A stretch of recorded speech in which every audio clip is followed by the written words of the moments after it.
muy buenos días a todas y a todos. Yo vengo desde la academia, soy un profesor titular de la Universidad Nacional de Colombia hace ya 30 años, soy un profesor del siglo pasado.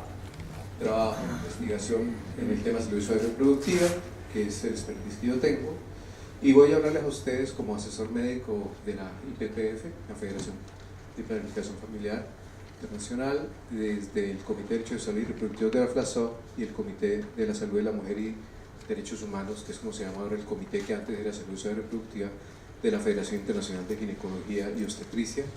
Como ustedes ven, pues no tengo ningún conflicto de intereses para hablar del tema que voy a hablar. La Federación Internacional de Planificación de la Familia es una federación que tiene cerca de 170 asociaciones miembros en todo el mundo. En Latinoamérica tenemos 40 asociaciones miembros, una de ellas es precisamente FUSA. Nuestra oficina central queda en Londres y la oficina regional Hemisferio Occidental queda en Nueva York, y ustedes ven que precisamente una de las regiones más numerosas es la de Latinoamérica y el Caribe.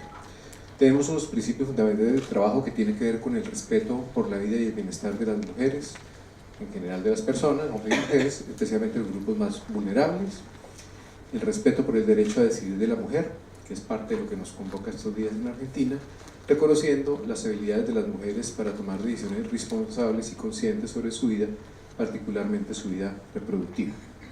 La otra federación que represento es la Internacional de Ginecología y Obstetricia, que cobija 130 sociedades científicas en todo el mundo. Precisamente la Sociedad Argentina es una de ellas. Compartimos muchas cosas y tenemos federaciones regionales. Una de ellas es la latinoamericana, que es la FLASOC. La oficina central de FIGO queda en Londres, igual que la de PPF, y la oficina de FLASOC queda en Panamá, y ha tenido mucho trabajo en salud sexual y reproductiva en los últimos 15 años. Muchos proyectos actualmente en la FIGO, uno de ellos es precisamente la iniciativa para la prevención del aborto inseguro, es decir, hay mucha claridad ya en este tema desde la Federación Internacional. Cuando uno mira los principios fundamentales de trabajo son muy parecidos a los que ya presenté de la IPPF, que es mejorar la salud y bienestar de las mujeres en el mundo, elevar la condición de las mismas y permitir su participación activa para alcanzar sus derechos sexuales y derechos reproductivos, y con los ginecostetras mejorar nuestra práctica a través de educación, capacitación e investigación y mantener un alto nivel de profesionalismo y cumplimiento ético. Creo que esto hay que resaltarlo. Muy bien, entonces, como ven, trabajamos en derechos humanos. Este es lo que se llamó el cilindro de Ciro, que es de 539 años antes de nuestra era, donde él menciona que le da la libertad a sus esclavos y les permite que tengan la religión que tengan. Según Shirin Ebadi, que es Premio Nobel de la Paz, posiblemente este es el comienzo escrito de empezar a hablar de los derechos humanos. Derechos humanos que son un ideal común de dignidad humana, que son derechos que sabemos que son inalienables, indivisibles, y definitivamente tener en cuenta que al nacer nosotros adquirimos una serie de derechos que nadie nos tiene que dar, simplemente tiene que reconocerlos. Nosotros, por el solo hecho de nacer, adquirimos estos derechos. Los derechos sexuales y reproductivos, como parte de los derechos humanos, son derechos primarios. Con los 10 derechos que estamos trabajando desde la FIGO, no pretendo que esto se lea, sino lo tomo de la página web para que vean lo que estamos trabajando desde los comités de derechos sexuales y reproductivos, tanto en FLASOC como FIGO, y precisamente tiene que ver con el derecho a la vida, con el derecho a la salud, a la privacidad, a la confidencialidad y particularmente la toma de decisiones, la autonomía. Los primeros 5 serían esos, y tenemos, perdón, se fue el otro, información, no discriminación, la posibilidad de decidir por parte de las mujeres si quieren o no ser madres. Esto es algo que hemos estado trabajando fuertemente, así como el número de hijos, porque casi siempre arrancan con el número de hijos desde 1, no, es desde 0 realmente, ¿no? Es el derecho a ser o no ser madre. La libertad, el no tener tratos degradantes, inhumanos, libres de torturas, y el beneficiarse de los progresos científicos. Estos son los 10 derechos que hemos venido trabajando en todo el mundo, de la mano del Comité de Derechos Humanos y Salud de la Mujer y de la mano del Comité de Ética, donde Leonel precisamente hace parte. En este sentido, entonces, empezamos a hablar de lo que nos convoca, que es el embarazo no planeado, el embarazo no deseado. que es un problema que viene con la humanidad. Cuando uno mira la fórmula más antigua que existe escrita médica, es un abortifaciente. Y esto es en los papiros de Eves por allá 2500 años de nuestra era. Cuando uno mira las encuestas nacionales de demografía y salud de todos los países de Latinoamérica, hay una pregunta que se hace y es, señora, usted tuvo un parto en los últimos 5 años, ¿cierto? Muy bien. ¿Ese parto fue consecuencia de un embarazo buscado o no buscado? ¿Lo quería, no lo quería después? Cuando esa pregunta se responde, el 56% en promedio de la región contestan que no lo querían o lo querían más adelante. O sea, son embarazos no planeados, no deseados, 56%. Sin embargo, estas son las mujeres que tuvieron parto. ¿Qué pasa con las de abortos? Sabemos que no hay estadísticas oficiales porque es clandestino, pero cuando uno hace un presupuesto de esto, posiblemente podemos decir que en Latinoamérica entre el 70 al 80% de los embarazos no son buscados, no son deseados. O sea, cuando yo oigo estadísticas que dicen es que eso es muy poquito, no es poquito realmente, estamos ante una situación bien grande. El pensamiento de la sociedad pareciera ser este, ¿no? Que cuando una mujer se embaraza hay que felicitarla. Y seguimos luchando en los hospitales con nuestros residentes por eso. Señora, prueba positiva, la felicito. Espérate a ver qué piensa la señora. Si el 80% de los embarazos no son planeados, la posibilidad de que tenga que felicitarles apenas del 20%, ¿no? Entonces este es un constructo muy de la sociedad de pensar que este es el embarazo feliz. Ojalá fuera así, pero no es así. La realidad es esta, la mayoritaria es esta. Y lamentablemente, en ese modelo positivista que nos formaron a los especialistas en ginecología y obstetricia, nos enseñaron fue inicialmente a maltratar a las mujeres. Por ahí pasamos creo que todos, de pensar mujeres irresponsables, mujeres que no piensan, mujeres que teniendo métodos anticonceptivos no los utilizan. Pero cuando uno madura como ser humano y como profesional, se da cuenta que lo que tiene que hacer es preguntarle a ellas por qué se embarazó. Y encuentra uno la realidad y entiende que las mujeres no abortan por falta de razón, sino precisamente por una razón. Y cuando uno entiende ese drama humano, empieza a buscar soluciones. Lo primero que uno empieza a trabajar es anticoncepción y educación sexual, ¿sí? Que hay que decirlo, los grupos opositores también se han opuesto a la anticoncepción y también se han opuesto a la educación sexual, ¿sí? Ahora no, ahora dicen no, pero la educación sexual y la anticoncepción son procesos largos. La educación sexual son procesos de años. En mi país la educación sexual es obligatoria por ley hace más de 30 años y sin embargo todavía tenemos inconvenientes en ese sentido. ¿Que hay que seguir trabajando en educación sexual? Pues claro que sí. ¿Que hay que seguir trabajando en anticoncepción? Pues por supuesto que sí, pero los métodos fallan. Eso lo sabemos todos. Los métodos fallan. La píldora y los métodos de corta duración en general, aunque en la teoría fallan en menos del 1%, en la vida real van a fallar en 9-10% de las mujeres. Y eso en Estados Unidos. O sea, cuando miramos nuestra realidad, donde la mujer no tiene para comprar el anticonceptivo, etcétera, etcétera, la situación es diferente. A pesar de la educación sexual y la anticoncepción, siempre vamos a requerir la interrupción voluntaria del embarazo, el aborto. ¿Por qué? Porque los métodos fallan, porque la educación sexual puede ayudar, pero pues, no es la panacea. Y adicionalmente hay enfermedades que van a afectar a la mujer, y eso no lo podemos evitar. Enfermedades que ponen en riesgo su vida. Una mujer que tiene una hipertensión pulmonar, una enfermedad cardíaca, va a complicarle la vida o su salud y va a requerir una intervención. Pero además de eso, el abuso sexual. El abuso sexual no se maneja con anticoncepción y el abuso sexual existe y el abuso sexual seguirá existiendo lamentablemente. Entonces, por más que queramos trabajar en anticoncepción y educación sexual, que hay que hacerlo, siempre va a haber necesidad de interrupciones del embarazo. El otro punto que yo quiero enfatizar es que la experiencia del aborto no es común a todas las mujeres.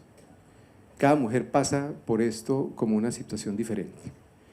Hay casos, por ejemplo, de mujeres con enfermedades cardíacas, pulmonares muy severas, que uno le dice, mira, la posibilidad de que te mueras puede ser del 60-70% si avanza en este embarazo. Y dicen, doctor, yo quiero seguir el embarazo. Y se mueren, ella y su bebé. ¿Y qué podemos hacer? Es su decisión autónoma, informada, pero autónoma. Otra dirá, usted me dice que la posibilidad de morirme es del 10%, yo no quiero asumir ese riesgo y voy a interrumpir. Y también está en su derecho. La mujer violada. Yo tuve una paciente que una vez me dijo, doctor, yo entiendo que aquí en Colombia puedo abortar, pero yo creo en un Dios que me mandó un violador, que me va a dar un hijo que me va a sostener en mi vida. Yo no creo en ese Dios que le manda un violador. Ella sí. ¿Qué puedo yo hacer? apoyarla, hacerle su control prenatal y que tenga su parto y su embarazo de la mejor manera posible. Pero también está la mujer violada que dice, yo no voy a tener el hijo del violador y tengo derecho a abortar. Claro que lo tiene y también la acompañamos, ¿cierto? Malformaciones fetales. La señora con el niño de anencefalia que dice, yo quiero verlo nacer, quiero que llegue a término, sé que se va a morir, pero quiero tenerlo. Tiene su embarazo y tiene su parto y la apoyamos. Como la que dice, doctor, usted me está sentenciando a que yo sea una tumba ambulante durante 15, 20 semanas más, no lo quiero hacer y debe interrumpir.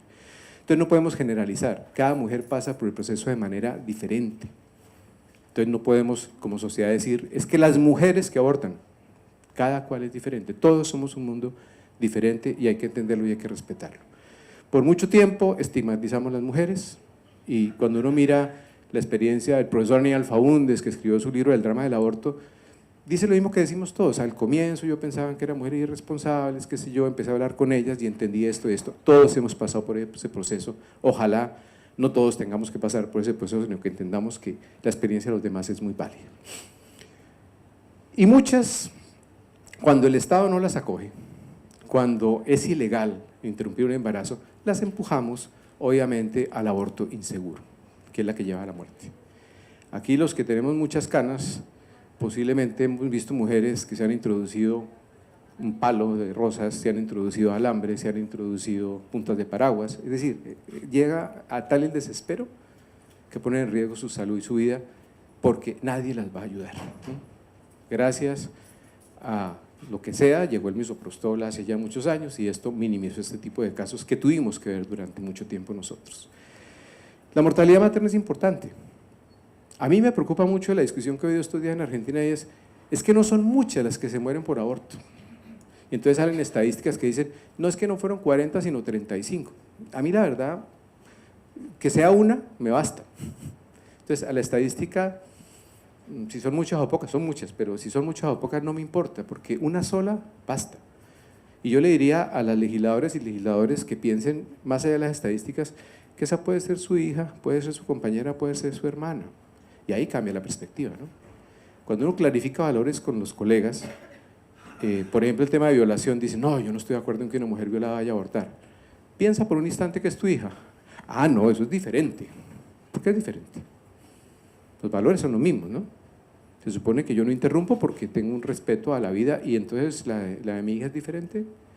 Entonces, cuando miremos estadística, pensemos en ponerlo más cercano, ser un poquito más empáticos y seguramente nos cambia la perspectiva.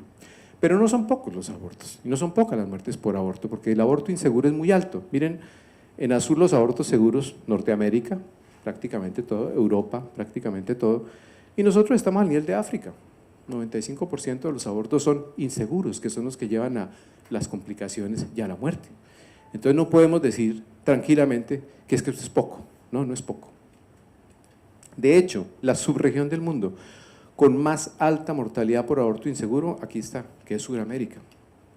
Ahí está Argentina, ahí está Colombia, ahí está Chile, ahí estuvo Uruguay por mucho tiempo y veremos la experiencia exitosa más adelante.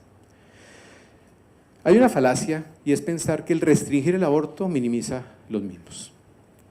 Este es un estudio muy interesante que está en Lancet, donde miran por subregiones del mundo, en mujeres en lo que llaman edad fértil de 15 a 44 años, los países con leyes más liberales y los países con leyes más restrictivas y se compara la tasa de aborto. Las tasas de aborto en las leyes más liberales es mucho más baja que en los países con leyes más restrictivas, donde aquí está Sudamérica. Es realmente una falacia pensar que restringir va a minimizar los abortos, es todo lo contrario. De hecho, con esas leyes restrictivas, particularmente en Centroamérica y gran parte de Sudamérica, hemos visto un incremento del aborto en general. En América del Sur pasó del quinquenio 90-94 de 3.1 millones de abortos al 2010-2014 a 4.6. Quiere decir que el 34% de los embarazos en la América del Sur termina en aborto. Entonces, cuando dicen que es poquito, bueno, ¿qué es poquito? En Latinoamérica tenemos 6.5 millones de abortos inducidos.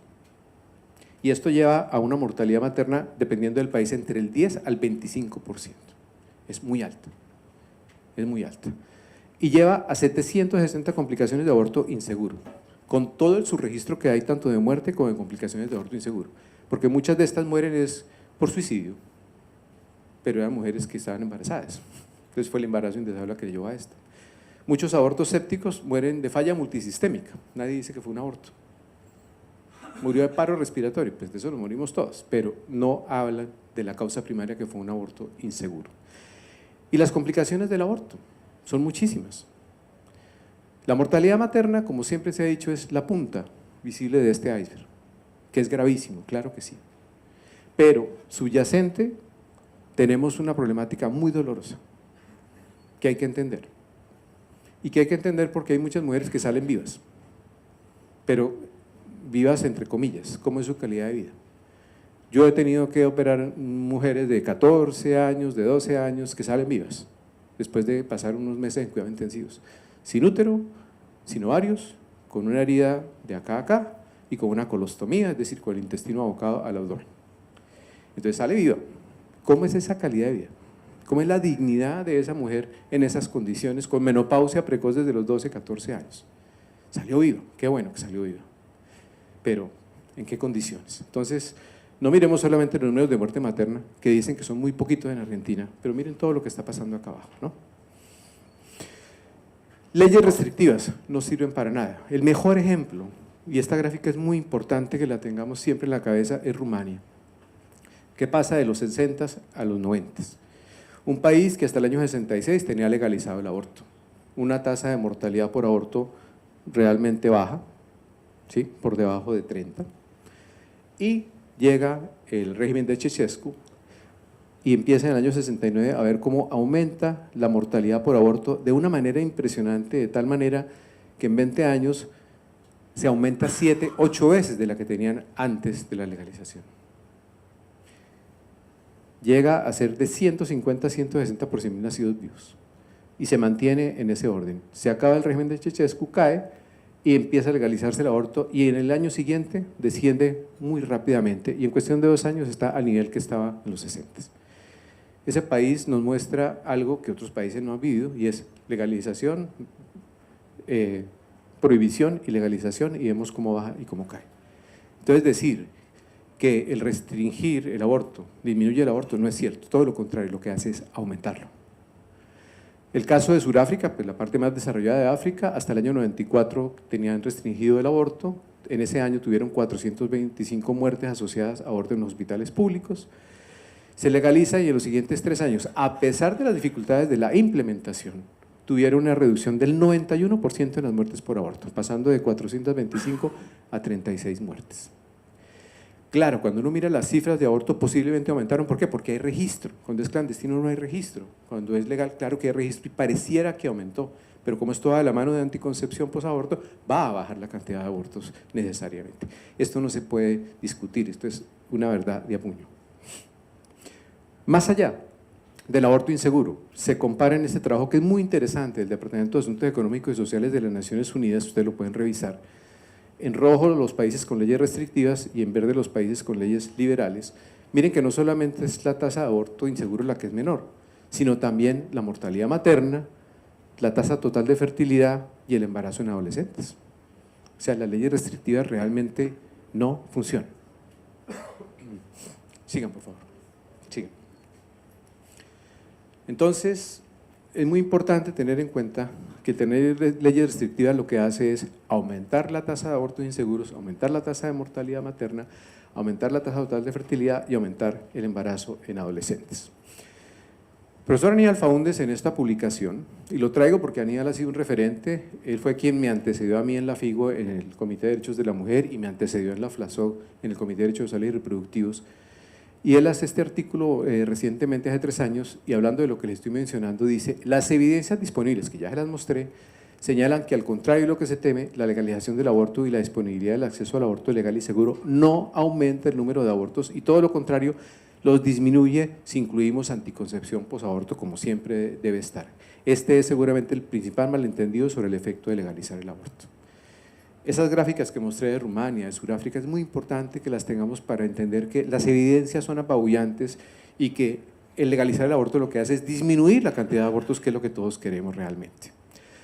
La Federación Internacional de Ginecología y Obstetricia hace muchos años ha trabajado el tema y uno esperaría que todos y todas las ginecostetras del mundo sepan qué se piensa a nivel de la FIGO, que es nuestro referente.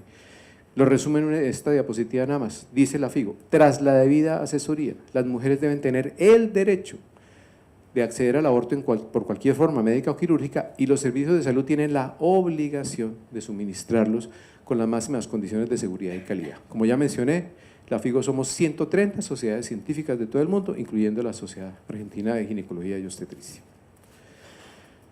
Aquí muy cerca, hace ya 10 años, hicimos un taller, que fue el Taller Latinoamericano de Aborto Legal por Causales Salud. Se hizo exactamente hace 10 años, el 9 de abril, frente al reconocimiento del aborto inseguro como un problema grave de salud pública, de derechos humanos y de justicia social en Latinoamérica y el Caribe.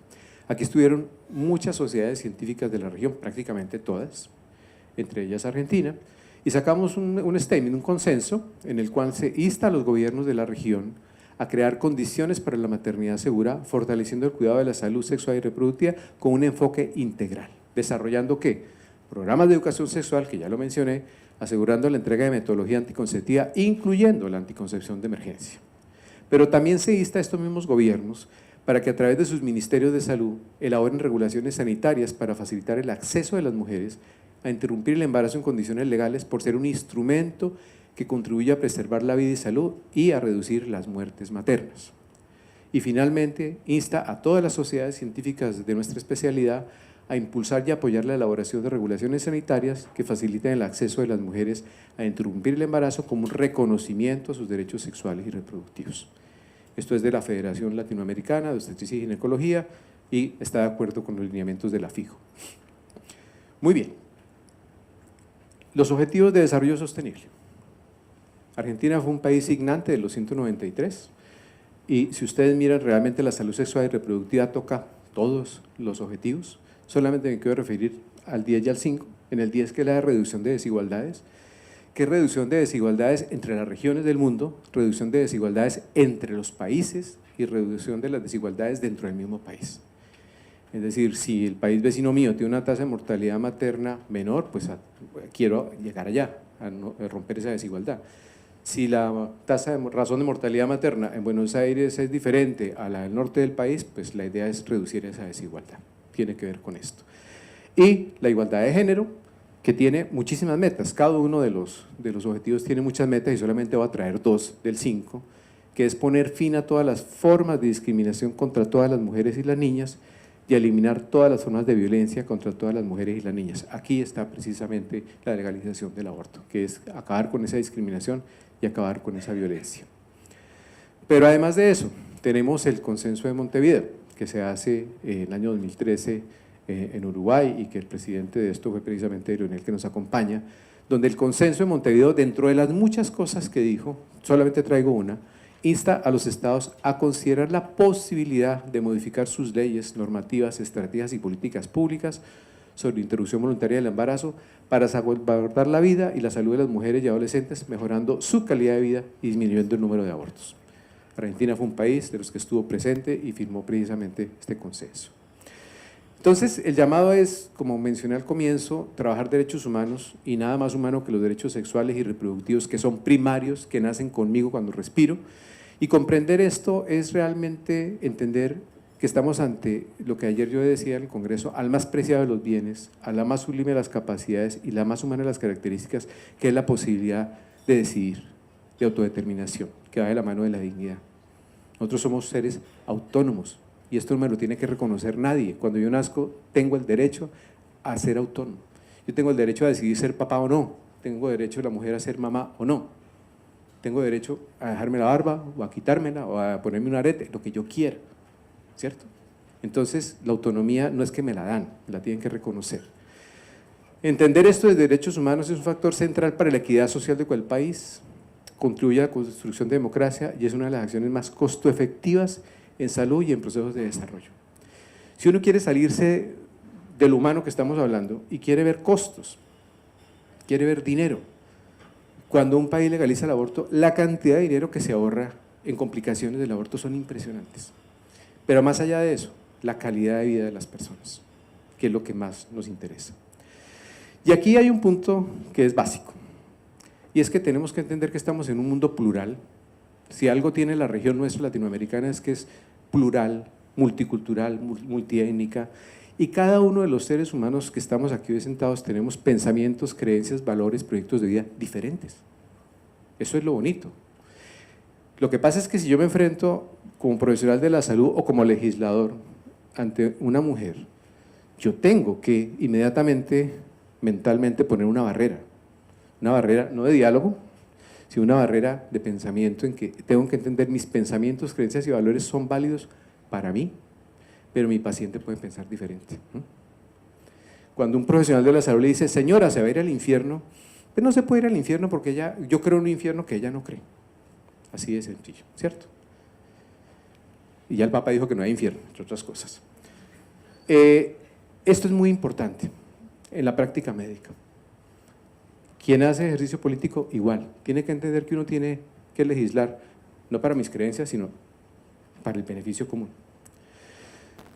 Lastimosamente hay polarizaciones, hay fundamentalismos, cosa que no he visto en este proceso tan marcado en la Argentina, cosa que me parece muy importante, en mi país sí lo fue, y es que el pensar que el que piensa diferente es enemigo, pues es una situación realmente medieval, ¿no?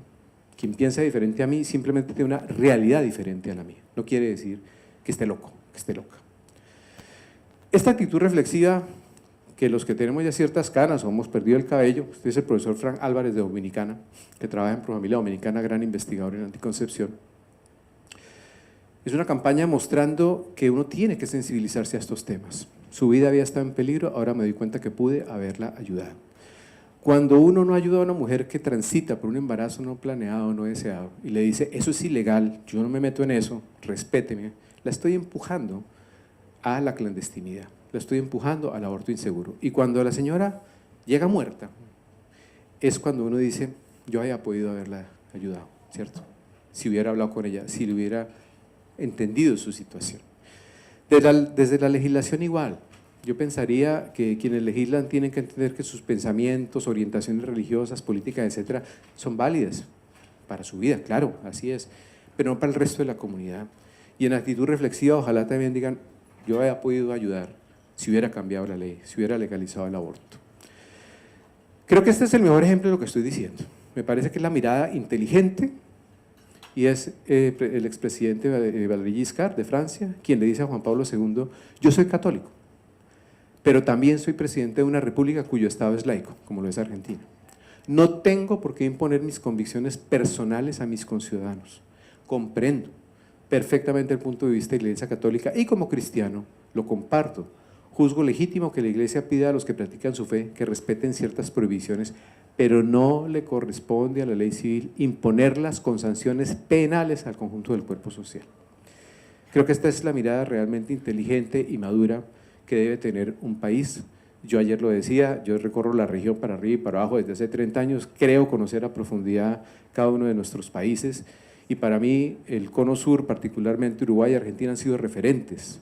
Argentina, unas leyes maravillosas en el tema de derechos, el pensamiento de la sociedad, uno ve cómo ha madurado, cómo ha progresado, miren la respuesta de la sociedad ante esta situación, y como dije ayer, yo creo que Argentina ya se merece realmente dar ese paso al mundo desarrollado, que es entender los derechos de las mujeres como debe ser. Quise finalizar con esto, porque uno parece que ve irreconciliable las posiciones de las iglesias. Y hay dos cosas que de pronto muchas personas no conocen y quiero mencionar. La primera está en este libro, que lo pueden revisar, y es que antes de la Conferencia Internacional de Población y Desarrollo, como se iba a hacer un plan de acción, se ocurrió reunir a varias religiones.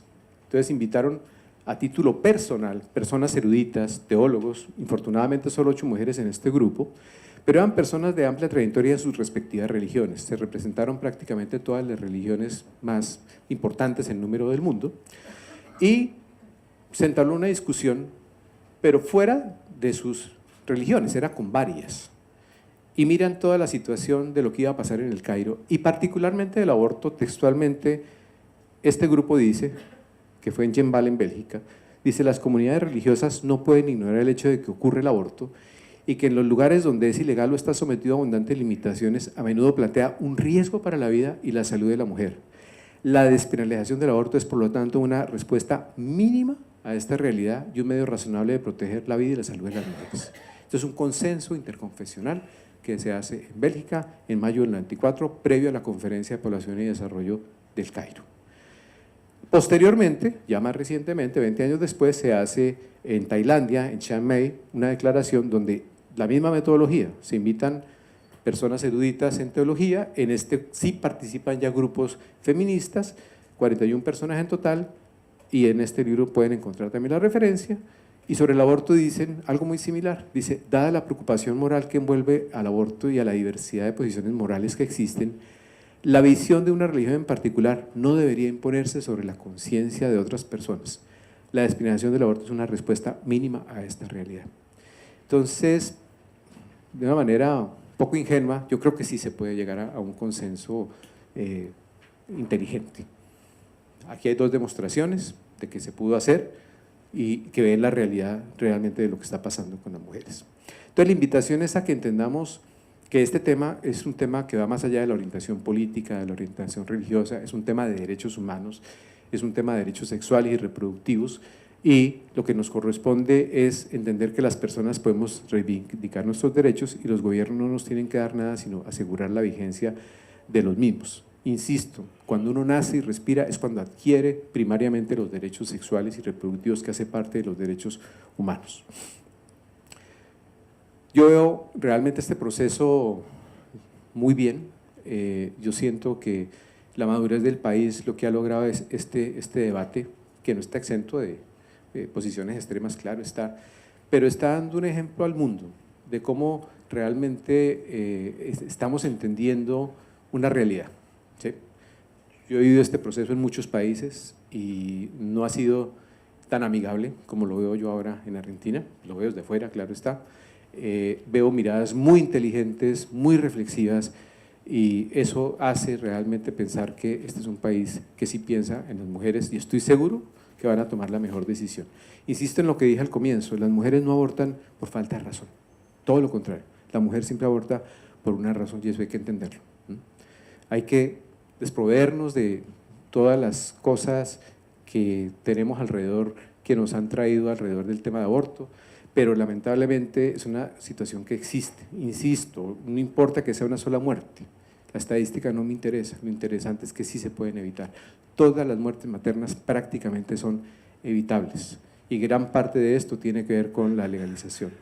Transitar por la ilegalidad es llevar a las mujeres por un camino muy riesgoso que va a poner en peligro la vida y la salud de las mismas. Insisto en lo que dije al comienzo, la mujer que tiene un embarazo no deseado, no planeado, independientemente de lo que le diga su pareja, lo que le diga a su familia, lo que le diga el asesor médico o médica, independientemente de lo que le diga el Papa, independientemente de lo que diga la ley, va a terminar su embarazo. La diferencia está en que lo haga ilegal o ilegalmente. Y cuando lo hace ilegalmente ya sabemos lo que va a pasar. Entonces yo felicito al país, tengo mucha esperanza en que definitivamente le va a mostrar al mundo cómo se hace un debate, le va a mostrar al mundo cómo se llega a una legalización de una manera amigable y esto pues va a ser realmente el ejemplo para el mundo. Yo quisiera parar ahí para dar paso a Leonel y ya al final podemos dialogar un poco. Muchas gracias.